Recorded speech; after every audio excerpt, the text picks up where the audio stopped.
Nós estamos na semana central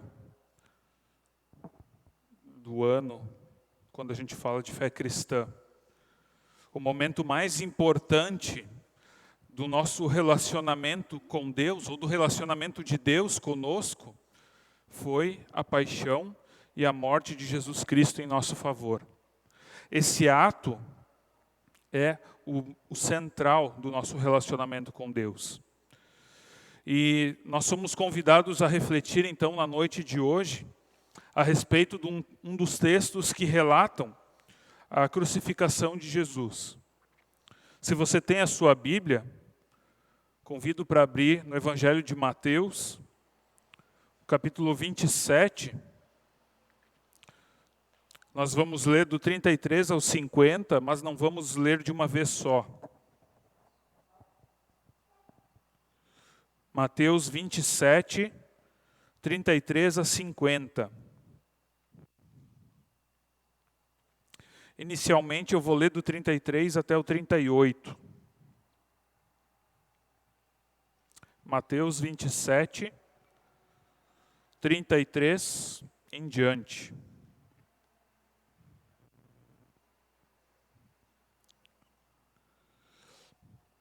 E lá está escrito: E chegando a um lugar chamado Gólgota, que significa lugar da caveira, deram vinho com fel para Jesus beber. Mas ele, provando, não quis beber. Depois de o crucificarem, repartiram entre si as roupas dele, tirando a sorte. E assentados ali, o guardavam. Por cima da cabeça de Jesus puseram por escrito a acusação contra ele: Este é Jesus, o Rei dos Judeus. E 2 ladrões foram crucificados com ele, um à sua direita e outro à sua esquerda. Até aqui por enquanto, mas não feche a Bíblia que nós vamos continuar a leitura. Esse relato de Mateus, da crucificação, ele é bem objetivo. Ele traz apenas os fatos de forma bem resumida. E ele nos diz que tudo isso aconteceu num lugar específico. Aconteceu num lugar chamado Gólgota, que ficava fora dos muros de Jerusalém. Mateus é o evangelho que é escrito para o povo judeu, para os judeus crerem em Jesus Cristo. Então, por isso, ele narra os fatos sempre para mostrar que as profecias do Antigo Testamento se cumprem por meio da vida e na obra de Jesus Cristo. Então Jesus ele foi crucificado fora do muro da cidade, nesse lugar chamado Gólgota. Então eles vão até lá, Jesus é levado, acompanhado por alguns soldados.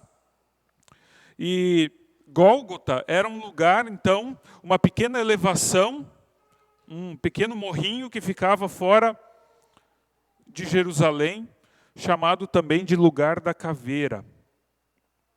E nesse lugar vai acontecer tudo o que a gente vai ler em seguida. Mas por que nesse lugar especificamente? A lei de Moisés, ela ordenava que se alguém fosse ser executado, se alguém fosse ser morto, condenado à morte, por apedrejamento, ou que seja crucificado, ou qualquer outro tipo de morte, jamais poderia ser dentro da cidade. Porque a cidade se tornaria impura se o povo executasse alguém dentro dos muros da cidade. Então, conforme a lei mosaica, Jesus é levado para fora dos muros da cidade. E tudo vai acontecer num lugar bastante específico, num tempo bastante específico, em dias específicos. Isso serve para a gente lembrar que a nossa fé, ela não é uma fé que se baseia em ideias, em contos, em fábulas, em invenções humanas, mas tudo aquilo que está acontecendo aqui, tudo aquilo no que a nossa fé se baseia, é histórico, aconteceu de fato, tem o endereço do acontecimento, tem a hora do acontecimento. Nós sabemos que isso de fato aconteceu, não é uma invenção, não é uma criação humana. foi registrado, e hoje a gente pode saber disso, e saber que isso é verdade. Então acontece uma coisa ali que é um pouco estranha, talvez num primeiro momento para nós. Deram vinho com fel para Jesus, para ele beber. Essa bebida ela é bastante amarga, e possivelmente se trata de uma espécie de um anestésico, uma forma de aliviar a dor que Jesus estava sofrendo. Se Jesus bebesse aquele vinho com fel, talvez ele ia conseguir suportar um pouco melhor o seu sofrimento. No sentido de que ia ser um pouquinho anestesiada aquela dor que ele estava passando. Mas o texto diz que Jesus, ele provou e não quis beber. Ou seja, Jesus ele não quis ser poupado da dor que ele estava passando e que ele ainda ia passar. Ele não quis ser poupado da brutalidade com a qual ele estava sendo tratado. Porque Jesus ele veio exatamente para sofrer isso tudo. Ele veio para experimentar a dor humana. Ele veio para sentir o sofrimento dos seres humanos. Então não fazia sentido, na hora H, no momento determinado, ele usar um analgésico, um anestésico que seja. Jesus, ele optou em sentir toda a dor. E diz o nosso texto que Jesus não quis beber, e no próximo versículo já diz, depois de o crucificarem. Ou seja, Mateus, de novo, ele é muito curto, muito sucinto aqui. Ele diz que já a crucificação aconteceu e houve um repartir das vestes de Jesus.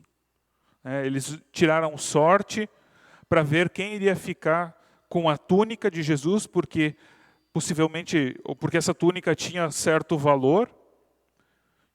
Rasgaram o resto e dividiram entre eles.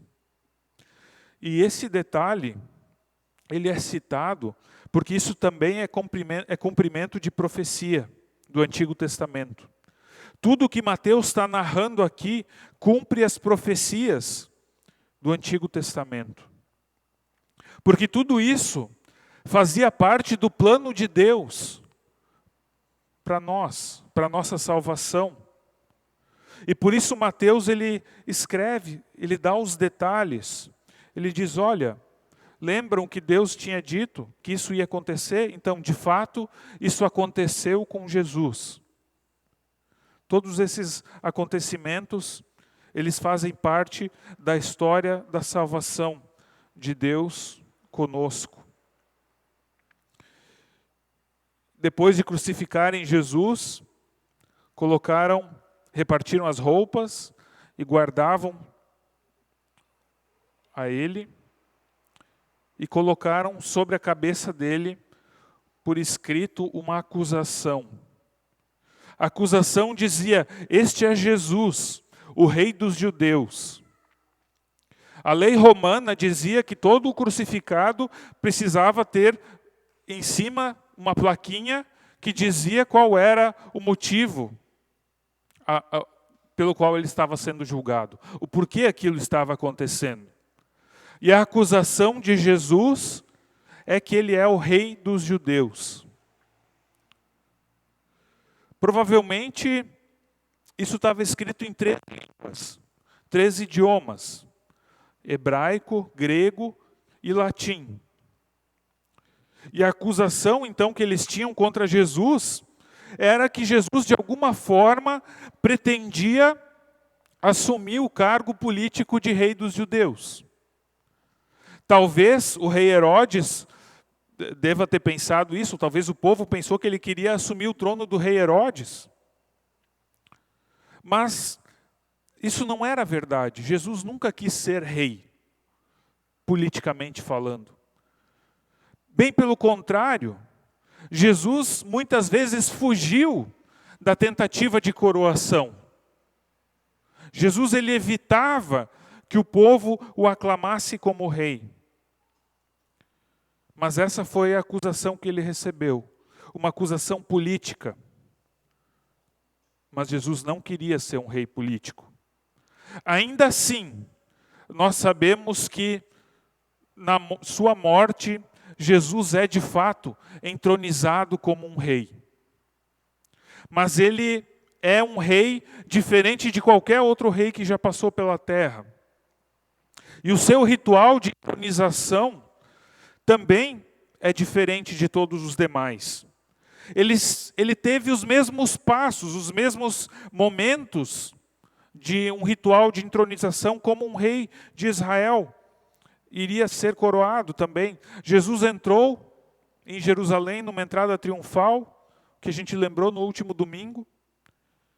E ele, tendo sido então recebido na cidade dessa forma, Jesus também foi coroado, mas a sua coroa era de espinhos. Também vestiram roupas reais nele, levaram ele para ser entronizado, e ele subiu ao trono finalmente. E publicamente foi aclamado como o rei de Israel, em 13 idiomas. Mesmo que esse trono tenha sido uma cruz, e essa aclamação pública foi uma plaquinha de acusação. Essa acusação falsa levou Jesus à cruz, mas o título de rei, esse sim, ele recebeu, porque Deus o fez rei sobre todos os reis. E esse título real de Jesus, ele faz parte do plano de Deus para Jesus. É mais uma profecia que se cumpre. O Messias que veio para nos salvar é rei de Israel, é rei de todo o mundo, é rei dos reis. O rei verdadeiro, diante dos olhos do próprio Deus, é aquele que foi entronizado numa cruz, que o matou. Mas esse rito de entronização de Jesus, ele está escondido por detrás da figura do crucificado. É uma entronização que acontece por meio da crucificação. Também 2 ladrões são mencionados. 2 ladrões que foram crucificados com ele, um à direita e outro à esquerda. Também cumprimento de profecia. Cada detalhe é um cumprimento de profecia. Cada pequeno fato que a gente lê nesse texto de Mateus é cumprimento de profecia. Eu convido para a gente continuar lendo agora do versículo 39 até o 44. Versículo 39 até o 44. Os que iam passando blasfemavam contra ele, balançando a cabeça e dizendo: Ei, você que destrói o santuário e em 3 dias o reedifica, salve a si mesmo. Se você é o Filho de Deus, e desça da cruz. De igual modo, os principais sacerdotes, com os escribas e anciãos, zombando diziam: salvou os outros, a si mesmo não pode salvar. É rei de Israel, que ele desça da cruz e então creremos nele. Confiou em Deus, pois que Deus venha livrá-lo agora, se de fato lhe quer bem. Porque ele disse: sou filho de Deus. Também os ladrões que haviam sido crucificados com ele o insultavam. A gente vê aqui 3 grupos. 3 grupos que estavam testemunhando a morte de Jesus. E cada um desses 3 grupos vai zombar de Jesus, vai blasfemar contra Jesus. O primeiro grupo é aquele dos que iam passando, diz a Bíblia. Os que iam passando. O povo que estava por ali. O segundo grupo os líderes religiosos, os líderes políticos de Israel. E o terceiro grupo, os próprios ladrões que estavam dos lados de Jesus, também zombavam dele. Também estavam ali blasfemando. E a intenção aqui, de fato, em trazer esses três grupos, a gente poderia dizer, são três grupos que estavam lá naquele momento, sim, mas esses grupos representam a totalidade da humanidade. Representam eu e você. Nós fazemos parte desses que iam passando pelo caminho, esses que estavam por ali. Nós fazemos parte desses líderes judeus, nós fazemos parte desses dois ladrões que também o insultavam. A intenção é mostrar que a responsabilidade pela crucificação de Jesus é de toda a humanidade.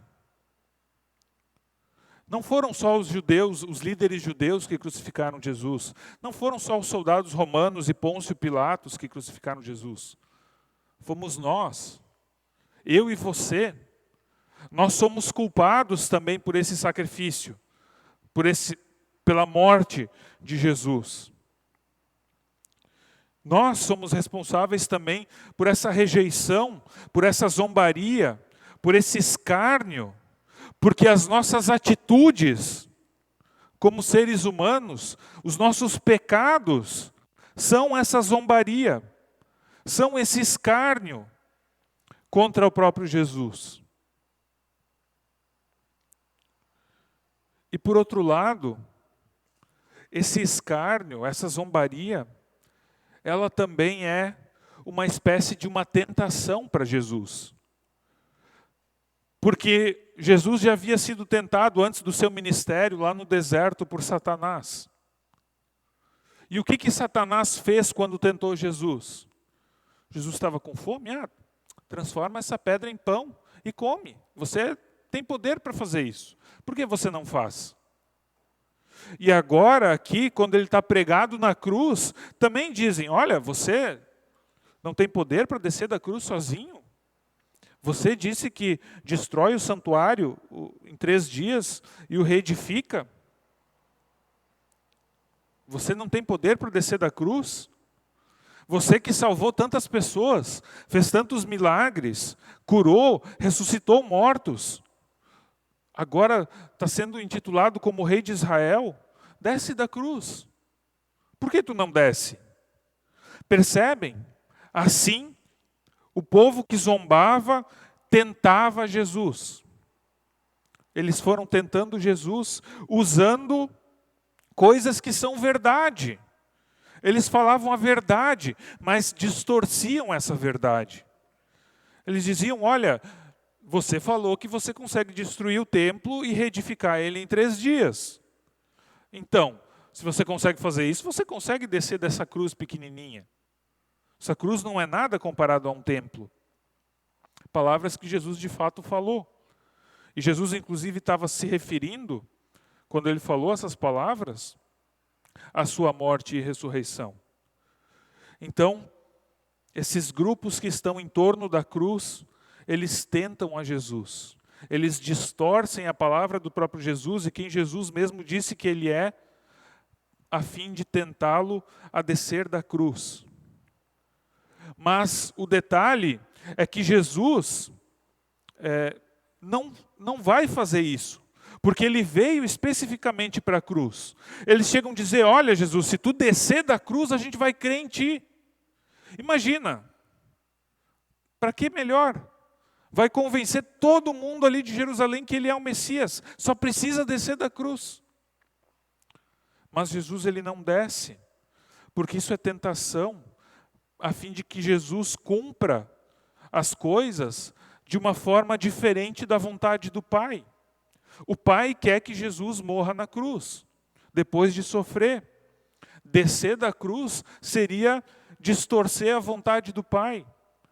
Seria fazer as coisas da sua própria maneira. E por isso Jesus não cede à tentação. ele permanece fiel ao propósito do Pai, de sofrer e se entregar por nós. E é muito forte isso, porque Jesus estava sofrendo muito. E a tentação, de fato, parecia um ótimo negócio, racionalmente falando. Mas Jesus, ele permanece firme, ele permanece fiel. E ele não desce da cruz. Ele faz o que é o mais difícil, permanecer sofrendo até a morte. Então Jesus, ele é tentado. Agora, e essa tentação, ela se repete, ela continua. Esse escárnio, ele não para até o momento que Jesus finalmente morre. Isso então nós lemos ainda finalmente nos versículos 45 até os 50. Convido você a acompanhar a leitura, os versículos finais do nosso texto de hoje. A partir do meio-dia, houve e até às 3 horas da tarde. Por volta de 3 horas da tarde, Jesus clamou em alta voz, dizendo: Eli, Eli, lema sabactani. Isso quer dizer: Deus meu, por que me desamparaste? Alguns dos que estavam ali ouvindo isto diziam: Ele chama por Elias. E logo um deles correu a buscar uma esponja e, tendo-a embebido em vinagre e colocando a ponta de um caniço, deu-lhe de beber. Os outros, porém, diziam: Espere, vejamos se Elias vem salvá-lo. Chamando outra vez em alta voz, entregou o Espírito. Até aqui o texto bíblico. Jesus, ele entrega o Espírito e daí ele morre. As trevas, elas prevaleceram sobre a terra. As trevas, que são sinal de morte, sinal de juízo de Deus, estavam sobre a terra. E isso tudo aqui está acontecendo, a gente precisa lembrar, enquanto os judeus estão celebrando a sua Páscoa. A Páscoa judaica, aquela Páscoa instituída lá no êxodo do Egito. Então o povo está em festa, enquanto matam Jesus. Israel está lá, celebrando a sua Páscoa. E enquanto acontece isso aqui, do meio-dia até as 3 da tarde, é o horário em que lá no templo, eles estariam sacrificando os cordeirinhos, como era costume. E ao mesmo tempo que lá no templo eles estão sacrificando os cordeirinhos da Páscoa, Jesus, que é o verdadeiro Cordeiro de Deus, está sendo sacrificado ali no Gólgota. E nós sabemos que quando Jesus morreu, o véu do templo se rasgou de cima a baixo. O véu que separava o Santo dos Santos do restante, separava o local da presença de Deus do local onde os seres humanos podiam estar. Esse véu se rompe. A barreira entre Deus e nós, seres humanos, se rompe. Profecias se cumprem. E Deus ele faz algo que é libertador para nós. Jesus aqui, quando ele grita Eli, Eli, lema sabactani, ele está, na verdade, citando o Salmo 22. O Salmo 22 diz isso: Deus meu, por que me desamparaste? Jesus, ele não encontra palavras para falar, para expressar o que ele está passando, então ele lembra do Salmo 22. E eu creio que todos nós já passamos por momentos de dor e nos perguntamos: Deus meu, por que me desamparaste? Deus meu, aonde tu estás? E essa é a oração que Jesus faz nesse momento. Jesus, ele se identifica conosco, seres humanos sofredores, seres humanos angustiados. Ele se solidariza com aquelas pessoas que também se veem abandonadas por Deus. Na cruz, Jesus assume essa situação de abandono, de tristeza, de não saber por que isso está acontecendo. Por que Deus está fazendo isso? É uma situação sem resposta. É uma situação de desespero. E Jesus, ele morre e não é dada resposta alguma. Ele pergunta, Deus meu, por quê? E ele morre sem resposta. Ele morre sem saber.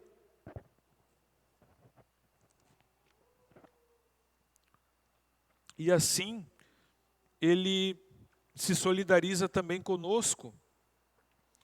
Quando nós passamos por momentos onde a gente não sabe por que as coisas acontecem, ou porque Deus permite o sofrimento. Jesus, ele se solidariza conosco, ele está junto conosco em meio à dor e ao sofrimento, porque ele também pergunta, Deus meu, por quê? E daí, depois de fazer essa pergunta, diz o texto bíblico que Jesus entregou o seu Espírito. Jesus, ele nos ensina até mesmo como nós devemos morrer. Nós devemos morrer nos entregando nos braços de Deus, entregando o nosso espírito, entregando a nossa vida nos braços de Deus.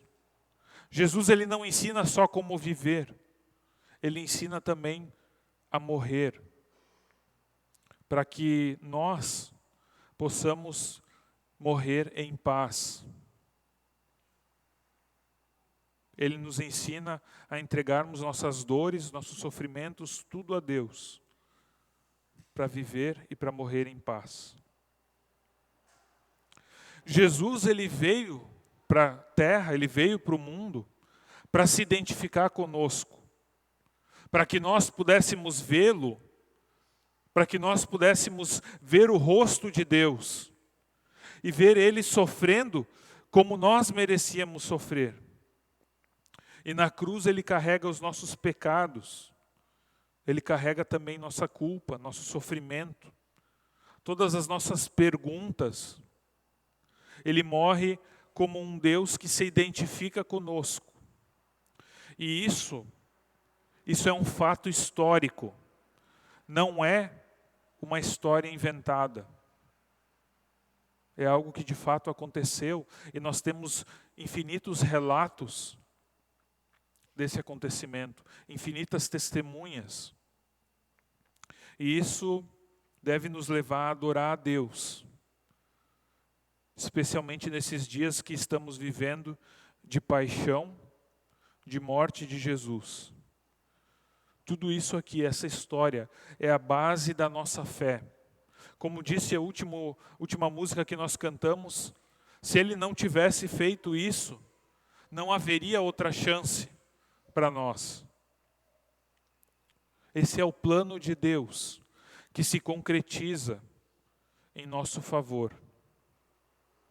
Que Deus, Ele possa te abençoar de forma especial. Nessa quinta-feira santa, amanhã, no dia da paixão, caminhando também para o domingo de Páscoa. Amém.